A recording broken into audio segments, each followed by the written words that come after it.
And I listened to a show last night with Catherine Austin Fitz, dark journalist. Yeah. You heard released it? a lot. Yeah. When I was soaking in the tub, or my shower tub soaked,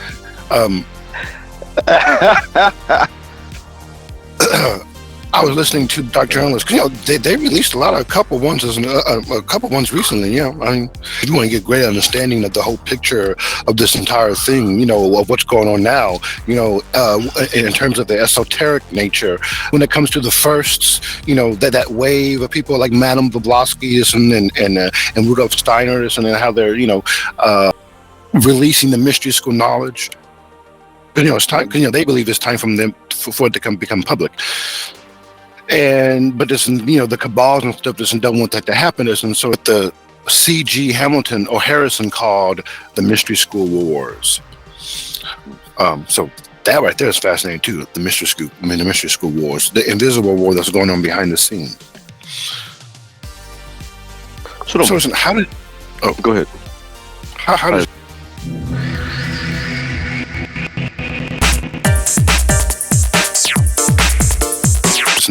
It's a Michio Kaku hyperspace. Yeah, Michio Kaku hyperspace. Yeah, that was a phenomenal book right there. And other books so he also wrote this book right here. I got it from the library, Physics of the Impossible, Michio Kaku. Interesting. And then this is a fascinating one that just finished. It's called The Future of Humanity. So this has a lot about the Kardashev scale in it. And this does too, and I'm pretty sure that book that you have, Hyperspace, mentions it as well. So when we talk about, so what is the Kardashev scale?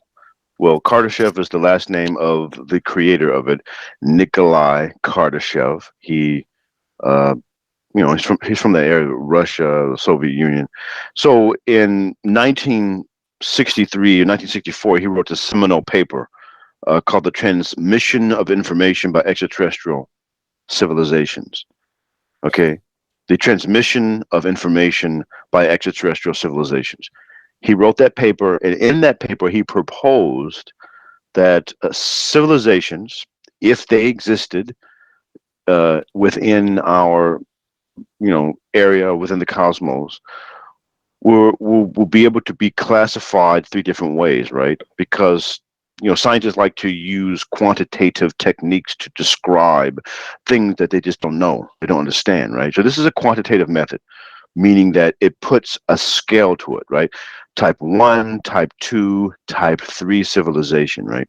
So a type 1 civilization on the Kardashev scale is a civilization that has mastered the planet, the home planet. In our case, it would be the mastery of planet Earth, that we can control the weather, we can control earthquakes, we can control all the energy, all the sun that falls onto the planet, right?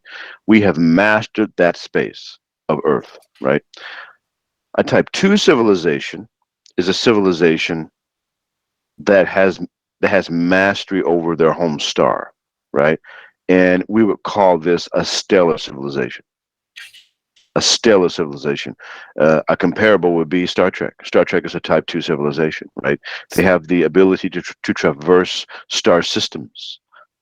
They use the power of the sun, right? Of stars.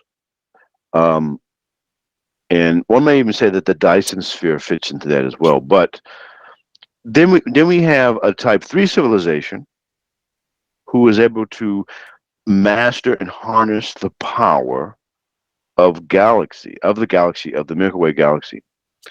And many of the comparables that you see listed will be Star Wars. Star Wars would be identified as a type 3 civilization, right? They are galaxy wide. Go ahead. So in the book, I located this in the index. What's his name? Kardashev, Nikolai Kardashev. Nikolai Kardashev, and it has a type 1 civilization, is one that controls the energy resources of an entire planet. This civilization can control the weather, prevent earthquakes, mine deep in the Earth's crust, and harvest the oceans. This civilization has already completed the exploration of its solar system. That's type one. Yeah. But that's what you said, all right? And so he has this in all the other books, and this says type two civilization is one that controls the power of the sun itself. Okay, this They does call not, it a stellar civilization. and this does not mean passively harnessing solar energy. This civilization mines the sun. The energy needs The energy needs of this civilization are so large that it directly consumes the power of the sun to drive its machines. This civilization will begin the colonization of local star systems. And then last, the Type 3 civilization is one that controls the power of an entire galaxy. For a power source, it harnesses the power of billions of star systems. It has probably mastered Einstein's equations and can manipulate space-time at will. If Einstein's So, equations are correct. so we're not even. Well, we're close to a Type One civilization, right? Yeah, I mean, they would say that we're type point 0.7 on the Kardashev scale. That means that we will be a type 1 civilization anywhere from 100 to 200 years from now. When that book was written, we were probably a type point 0.4 civilization, type point 0.4 or 5, because it keeps going up every 2 or 3 years. Because And here's it's based on the energy output. So that book is older, so it may say 0.6. okay. So this one says, for example, the largest energy source available to our Type Zero civilization is the hydrogen bomb. Our technology is so primitive that we can unleash the power of hydrogen fusion only by detonating a bomb, rather than controlling it in a power generator. Yeah, and that right there is when we come into, well, what are some type 1 technologies that are emerging, and code fusion is one of them. Because I've been hearing that But a lot. Listen, like on my yeah, feed, I've been hearing that a lot. right. Fusion. So because my interest is the type 1 civilization, because that's what we're becoming into. So you have the Kardashev scale, but then you have a lot of scientists giving criticism to the scale, saying that is only representative of the macro environment, right? Galaxies, right? Planets, stars, right? And it's very expansive. Once a civilization becomes large enough and requires more and more energy, they ascend up the scale, right? Type 1, type 2, type 3, type 4, right? Because once you become a type 1 civilization, it's relatively easy to become a type 2, right? Because there is a filter for someone becoming a type 1 civilization, right? And that's where we get into the Fermi paradox, right? Why aren't there civilizations that we're seeing every single day? Where are the civilizations at, right? Why don't we hear any messages from them, right? And the Fermi paradox could say that maybe, well, maybe they have all died out. They destroyed themselves. They didn't make it through the filter. So the Fermi paradox provides a number, or an equation, an estimate of how many planets are out there, and based on that, how many of on those planets are type 1, type 2, type 3 civilizations. So it talks about that, but that it goes deeper than that. But that's just like a basic overview of that. But then you have the type 1, so you have the Kardashev scale. There are other scientists who have proposed additions or sort of improvements upon that scale. One of them is Carl Sagan. Carl Sagan said that, well, information would describe the advancement of a civilization. So Carl Sagan's proposal was based on the levels of information mastery of a civilization. And he's an alphabet, type A, type B, type C. That's his expansive scale, right? Still, that's describing the macro verse, right? The macro elements, right? Then you had Zubrin, Robert Zubrin, right? His proposal was on civilizational mastery or planet mastery, right? So you have a, maybe say you have a type one immature, then a type two mature, right? It is the evolution of a civilization. You have to go through a process in order to master something, right? So his aspect was on planetary mastery or civilizational mastery. So he will be like a type one immature, then a type one mature, a type two immature, a type two mature, etc. Right? Because It's like a there. duality. No, what I'm saying is that there's when you're a child you're immature, but when you become adult, the ideas become mature, right? So a type one first becomes so when we first become a type one civilization, we're going to be a type one immature type civilization, right? We still have a level of mastery to receive. Oh, okay. Then we ascend to a type one mature civilization, right? Oh, so there's two stages. There's two, yeah, he's separated into different stages, and it's based on mastery, right? And then you have the cosmologist John Barrow, right? He he his propose his proposal to the Kardashev scale is that, well, it's relatively easy for Earthlings to master things on the microscopic scale because it's less expensive, right? A macro scale of things is expensive. It's expensive to go into space, right? So he said that maybe a civilization could become highly advanced, more advanced than what the Kardashev scale says, but going on the micro scale, right? So he produced or proposed the microdimensional mastery scale, right? Mm, And there you have. okay. Then you're going to have right there. You have what type one minus, type two minus, type three minus, type four minus. In Earth, we're around a type three, type four minus mastery on that scale. So But can people jump parts of the scale, like jump several parts, or we got to do each stage at a time? no, people will say to them it's progression from each state because you just can't create a technology like you read in that book. We have the ability to explode a nuclear weapon, right? The hydrogen bomb, right? But we don't have the ability to control fusion yet, right? It's uncontrolled, right? So that right there would be we have the technology, but we don't know how to harness it. We don't know how to control it, right?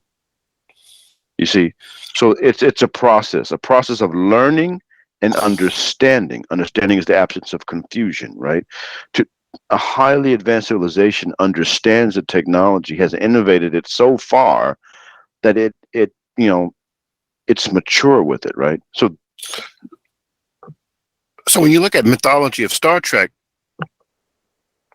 does that also explain that? I mean, are there parts of Star Trek that explain, you know, first getting the technology, being immature, but then getting to the point where having the technology, but maturing with the technology, understanding how to work with it? exactly, because you look at technology in the lore of technology, right? The and you say Star Trek First Contact, right? When they go back, when the Starship Enterprise under Captain Picard goes back to, you know, what was it, the early 21st century, right? Before First Contact, except from Cochrane in his first warp flight, right?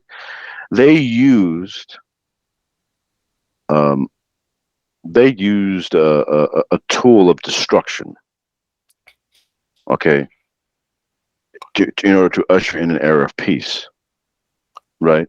The destructive power of a missile, but yet that missile was hollowed out, and an experimental propulsion system was put in there that ideally could cause a ship to travel faster than the speed of light, breaking the light barrier, right? So there's another set of physics that had to be understood in order for this to happen. So yeah, um, that right there is that mastery is also maturity. So, in essence, when you look at all these different things from Carl Sagan, from Kardashev, from Carl Sagan, from Robert Zerbin and Barrow, Dr. John Barrow, right? I think all these things work together. They can work together, and they explore different areas of a civilization. and how they will be able to advance, right? Because if you look at the Q, the Q, the omnipotent beings from Star Trek, right? Hmm. So they would register on the very last aspect of the microdimensional scale as a type omega minus civilization. They have mastery over, over, over the nature of reality, right? So, but I'm not interested in that. I'm interested in where we are now and where we'll be in the 100 years from now. So that's why, we have all these stories of technologies because type 1 technologies are being created now that's going to lead us to a type 1 civilization. And and you would ask this right here, why is this important? Why is all of this important? Yeah, I Right? did have a question of that. I was trying to work Yeah. that in, but So what? What? Why does this mean? It to me, it represents it represents hope, right? There is, um, to me, there is possibility that we will survive the filter, right? So if there is a filter that all civilizations go through in other star systems, right? So they go through that filter and either they destroy themselves or either they they have so much destruction on themselves that they set themselves back. They lose all the technology, right? Dark Or Age.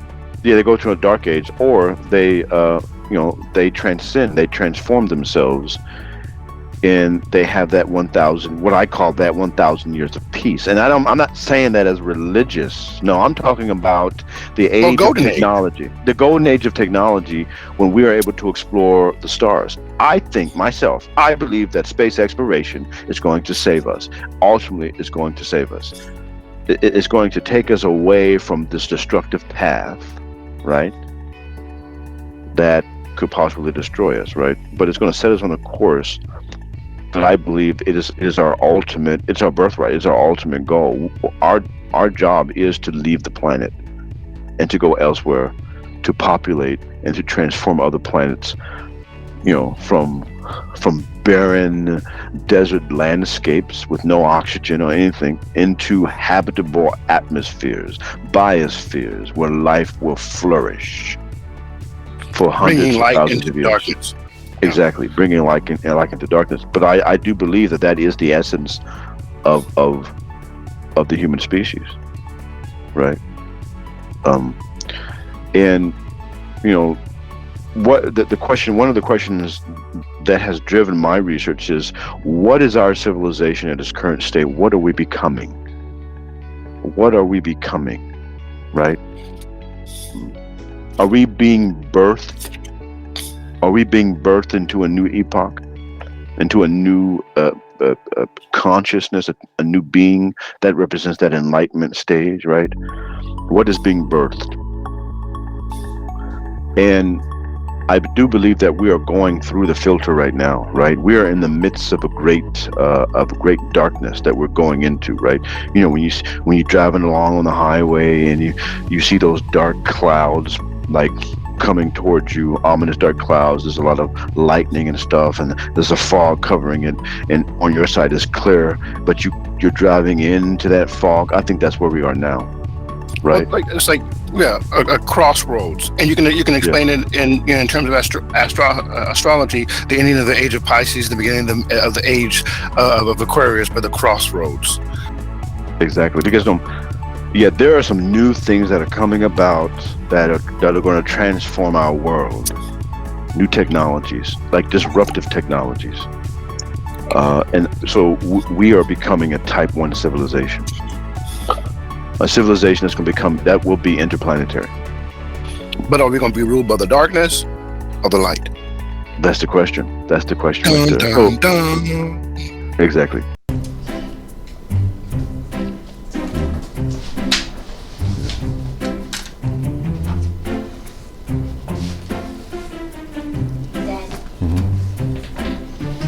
Here, we're gonna do this right here, okay? All right. Let's see. Thank you very much. You want to look good? Yeah. All right. Okay. Thank you. How long do we have? We begin in 30 seconds. Okay, thank you very much.